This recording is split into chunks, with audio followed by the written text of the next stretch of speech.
Au départ, c'était simplement un sujet qui devait être discuté, mais en fin de compte, ça a engendré un grand problème, une grande discussion jusqu'à ce que deux personnes se séparent en queue de poisson. Et c'est une scène que j'ai vécue, un événement que je viens de vivre, et ça m'a poussé à penser à Adam et Ève dans le jardin d'Éden.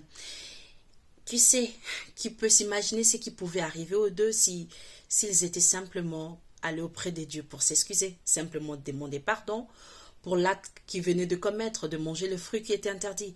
Mais au lieu de le faire, ils ont commencé à s'accuser, la femme accuse des serpents, l'homme accuse la femme, et nous savons ce qui est arrivé. Et quand je pense à Pierre et à Judas, Pierre, après avoir régné Jésus, il a avoué, il a reconnu ses fautes, hein. Il est parti dans un coin pour pleurer, pour voilà, s'humilier, demander pardon. Mais qu'est-ce que Judas a fait?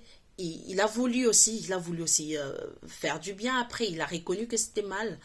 Mais sauf qu'au lieu d'aller demander pardon à Jésus, il a préféré aller se suicider. Il a vraiment eu une fin misérable que je ne souhaite à personne d'entre nous. Et ça m'a poussé à penser, les gens parfois se séparent, de relations se brisent, juste parce que une personne n'est pas prête à s'excuser, n'est pas prête à reconnaître ses fautes, n'est pas prête à s'humilier.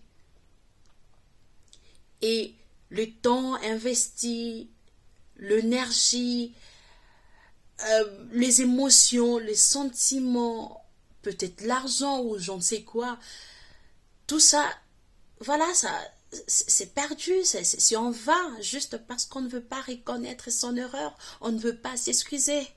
Et ça, c'est vraiment dommage. Je suis là pour te motiver. Quand tu reconnais avoir, en fait, quand on t'accuse, prends le temps de te refléter. Peut-être que tu as aussi une part de responsabilité dans toutes ces accusations. Et si tu remarques que tu n'as rien à te reprocher, évite quand même à ce qu'il y ait de rancœur ou des rancunes dans ton cœur.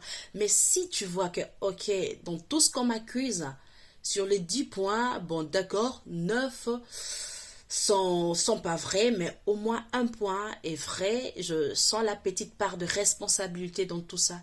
S'il te plaît, sois humble, excuse-toi, demande pardon, ça ne t'enlève rien du tout. Le monde nous a fait croire que ceux qui s'excusent, hein, ce sont de faibles. Non, pas du tout. Ce sont les forts qui s'humilient, ce sont les forts qui s'excusent. Ce sont les forts qui sont tendres. Je vais vraiment te motiver à t'humilier, ok? À te refléter quand tu es accusé de quelque chose et quand tu as une petite part, même si c'est juste une toute petite part de responsabilité dans ça, s'il te plaît, humilie-toi et demande des excuses. Ça ne t'enlève rien du tout. Au contraire, tu es fort quand tu t'excuses. Je voulais juste te motiver à ça. Je voulais juste t'encourager à ça. Ne brise pas de relations, que ce soit d'amitié ou parentale ou quoi que ce soit, parce qu'il t'a manqué juste une toute petite humiliation, en fait, humilité de s'excuser. Ça ne t'enlève rien du tout.